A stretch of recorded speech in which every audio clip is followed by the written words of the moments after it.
So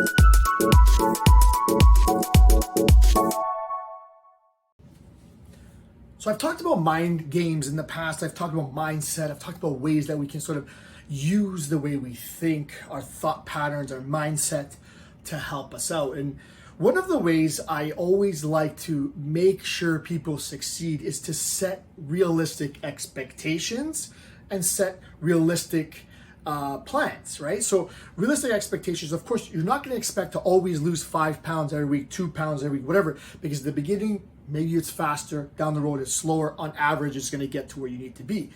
But we need to be realistic, because if I overpromise and underdeliver, you're going to lose momentum, you're going to lose motivation. I'm going to try to be as honest as possible in terms of what your goals are. So I'm going to be as realistic with your expectations of the results as possible. And unfortunately, it will always be slower than we want it to be. But the fact is, it will still happen. You will get to the goal. And the other thing is the realism, the realistic expectations in terms of what I'm asking you to do. So the plan needs to be realistic, right? And I'm going to use an example of a mindset, an approach that I like to use when I'm setting targets, right? Let's say you look at your week and you could probably fit maybe 3 to 5 hours every week to do exercise. You looked at your calendar, you can fit that in. If I were to tell you our goal is 5 times a week, and every week, maybe the first week you did 5, second week you did 5, then you had a doctor's appointment, you can only do 4.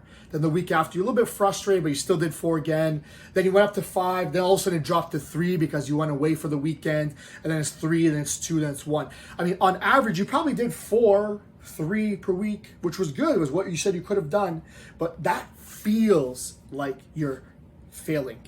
You are setting yourself up to try to strive for the utmost possible, and you're not going to reach that expectation that set up, and you're going to feel like you're not doing well.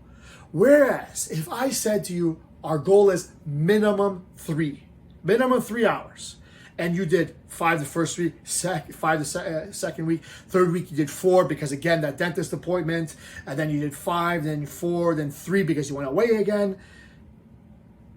Does this look the same? Does it feel the same to you? You did the exact same thing in both scenarios, but one feels like you're overachieving, you're doing better than you thought you would, and the other one feels like you're failing, but you did the exact same. That's perspective. This is ways that we can use the way we think to advantage. So I would rather you set the target at 3 or more. Instead of 3 to 5 or maybe 4 or 5, say 3 or more as your target, and you plan it to your best ability. And some weeks you'll do more, some weeks you'll do exactly 3 because you knew the exact amount minimum you could do, right? If you set yourself up that way, you build up momentum at the beginning, you build your motivation, you have that snowball effect where it comes to that, and you continue on because you feel like you're succeeding at doing what you said you're going to do. And sometimes just that little bit of a mindset shift is all you need to build up the momentum at the beginning, to see the results, to get more motivated, and to continue on. Because the opposite is giving up soon because you were a failure. Meanwhile, you hit that target, just you were thinking about it with a different perspective.